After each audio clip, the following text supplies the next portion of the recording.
Well, the VSCC's always had what we call special racing cars. No one could afford ERAs and things, or not everyone. They were around, but they were very expensive, essentially ex-Formula One machinery. So people tended to get bits and bobs from old cars, Austin 7s, Fraser Nashes, all sorts of things, and put different engines in them, change the body, mess about generally. But yeah, there were specials. I mean, back in the 1910s, people were getting aero engines and sticking them in Renault chassis or whatever and making bizarre motor cars in the aim of going faster. So yeah, it's always happened.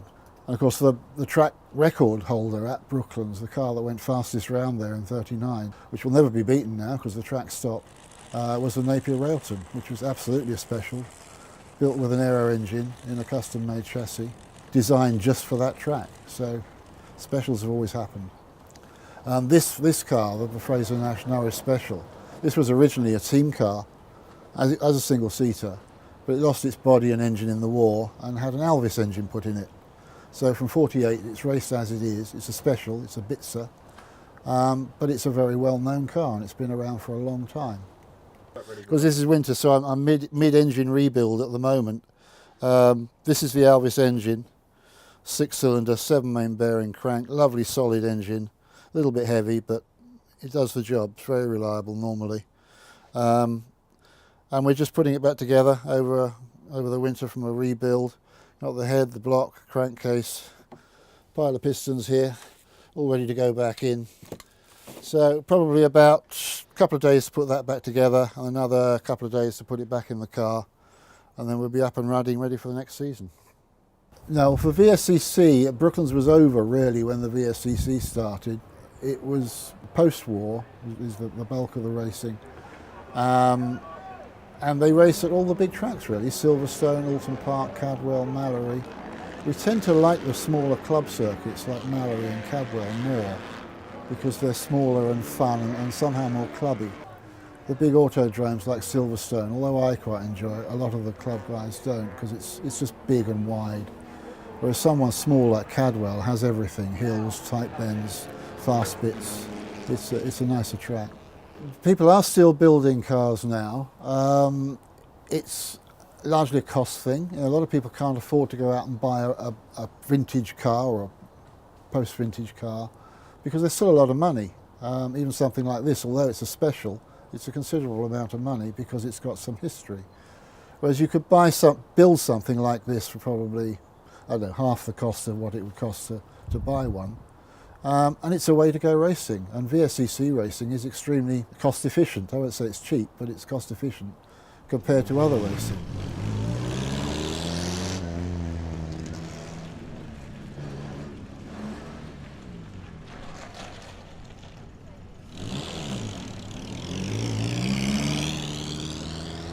So I've done this event for the last, I think, 3 years now, but I've been kind of involved for probably the last 6 or 7. I hill climb as well, not in this car. This one's mainly used for just driving tests, but I've driven several other Austin 7s for hill climbing. Faster, but that third position, and he goes faster than Day. So he's between Mark Grove, so we're looking out on the hill now, and he's red on the left. And this is Fraser, not the street. Oh, it's not. Okay. It's a presidential address.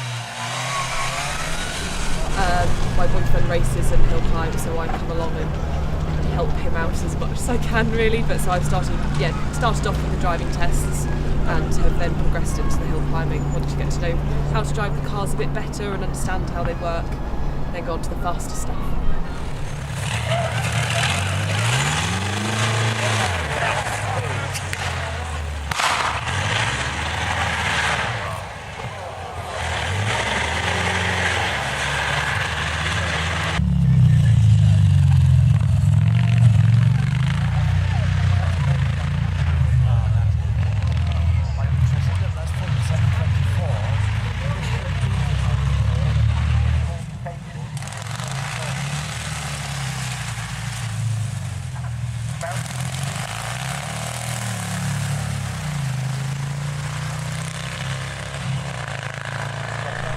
Bit of fun really. It's got a nice group of people, and it's just a bit of a laugh. Nice way to enjoy a bit of motorsport if you're not kind of overly competitive, I guess. This one I haven't raced yet at all, the Bentley. This is what got me into vintage cars. I bought this in 2004. I've never raced it, but I am going to race it this year for the first time. I'll be trailing around at the back because it's more or less standard, but that'll be a bit of fun. This one I've raced for 5 years, 5 seasons so far. I've actually done quite well with it. I've won the historic VSC Historic Race Trophy 3 times. I've won the Motorsport Trophy 4 times. And last year, even the one that eluded me for all the time I've been doing it, the Hill Climb Trophy, I managed to win that one as well last year. So I've won all I want to win now, so I'm not where I want to be. And it's just now getting some fun back into it and maybe not trying so hard, but having more fun.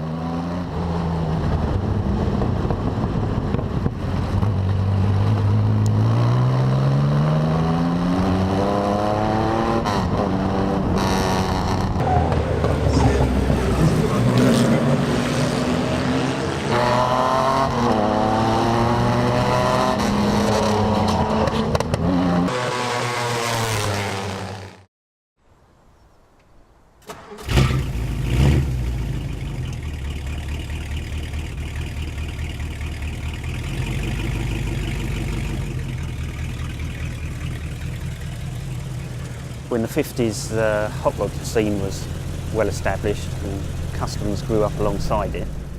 Hot rods are all about performance and modifying cars so they could go faster, where customs were more aesthetics. So hot rods were chopped down for wind resistance on like dry lakes racing and things like that, whereas the customs were chopped just because they looked better lower. So the hot rod things are a bit of rebellion as well, going against what their mums and dads were driving. Obviously they'd just come back from the war and they were looking for a bit of excitement, a lot of the young guys, that's why they wanted the speed. But it's also a bit of a fashion thing for the youngsters, so customs, although they wanted to be individuals and different to the mainstream, they still sort of followed themes, seeing what was in magazines of the day and reproducing it. So, for example, with customs, the grills on them were often tooth grills out of DeSoto's. That one's out of a Corvette that's been stretched. So there were certain things which were the right thing to do, which made it fashionable, if you like. Obviously the Americans came over drag racing in the early 60s, which brought a lot of it to a head, but there was already modified cars and hill climb cars at that point, which really does count as the start of hot rodding, I suppose.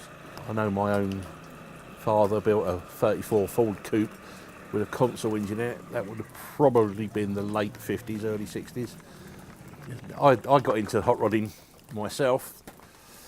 Well, as a child I was building car kits, modifying push bikes, what everyone does as a kid. Got into motorbikes at a very young age, modifying motorcycles, hot rodding as soon as I could drive. And my first car was an AMC Javelin when I was 16, which I obviously couldn't drive legally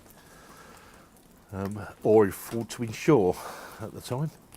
I then bought a Mark II console, which I lowered and put a 4-speed gearbox in, and it really sort of started from there. I bought a fiberglass 27 T-body when I was 17, which never got built, but that was always there as an intention of building as a early style hot rod. I bought several flathead V8s out of Canadian Army trucks and stuff like that all got put in the shed with the view of using them later. But sometime around 82, 83, I think I had my first 32 5-window fiberglass car, and then went on from there up till now, when we've got several Model A Fords, a vast array of rickety old stuff that's brilliant fun and great to play with.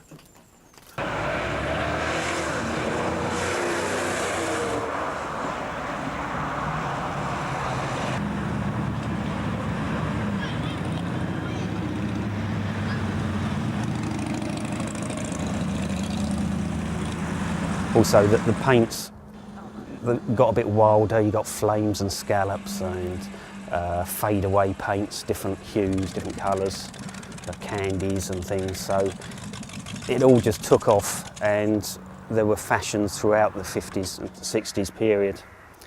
But then in the 60s, customs waned a little bit, and so did hot rods to a certain extent, because the muscle cars come along, and that was the next fashionable thing for the rebels of those teenage years. So in Britain, customs haven't always been that popular. I guess because it's so expensive to have American cars, and it's quite difficult to do work in a British garage. These cars are big. Most of the British garages, you can't get the things in or get round them to do any work.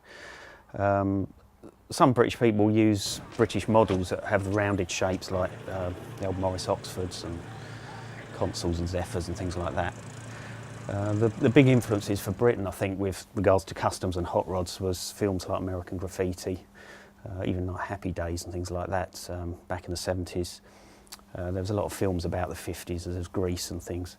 And the Mercury, I mean, that was used in Grease, the Scorpions, the bad guys in that had it. Badlands, I think Martin Sheen drove one. The Naughty Boys tended to have the Mercs, a bit like American Graffiti.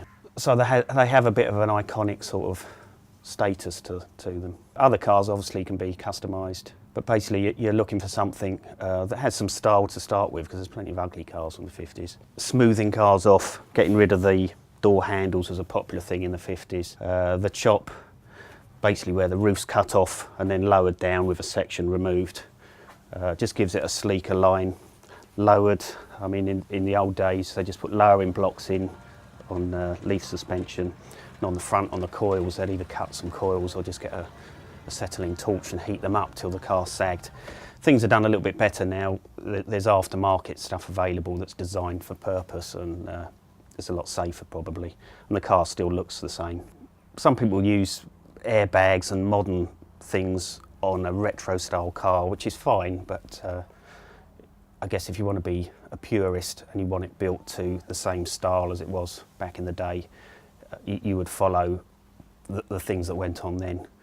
With bodywork, you know, they used lead as a filler back in the day, which is not the easiest thing to work with, so you can understand why people use plastic fillers now. Some of the stuff they used to do was just change the trim, make it simpler, change the hubcaps, the bumpers or the grills, as I say.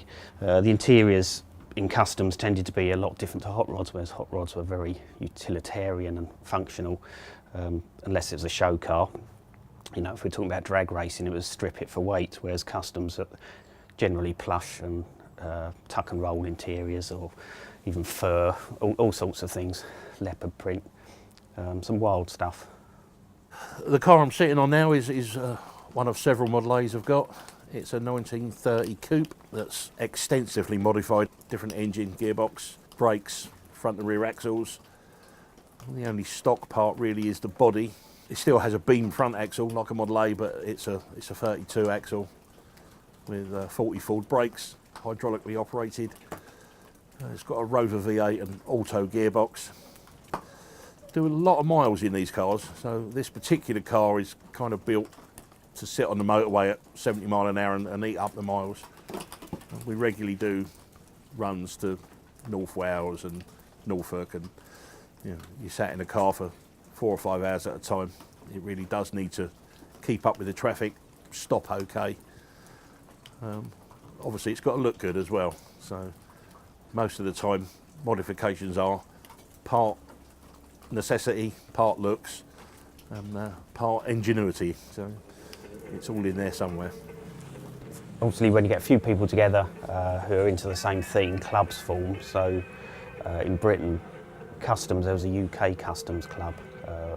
It's still going, but I think it was a bit more prevalent back in sort of the 90s, I think it started. But there's also hot rod and vintage hot rods. There's a vintage hot rod association that has a regular meet at Pendine Sands doing races and drag racing. So it's like-minded people, and they get together, and of course social media helps people sell parts between themselves. So it's a lot easier building these cars if you're with a crowd that knows what to do and they've got the right parts, and you can interchange ideas and parts. So it's very useful to become a member of a club. You can do it on your own, and I know people who have, and they don't go to any car shows, they just use their car for a sunny Sunday and enjoy it for themselves. just whatever floats your boat.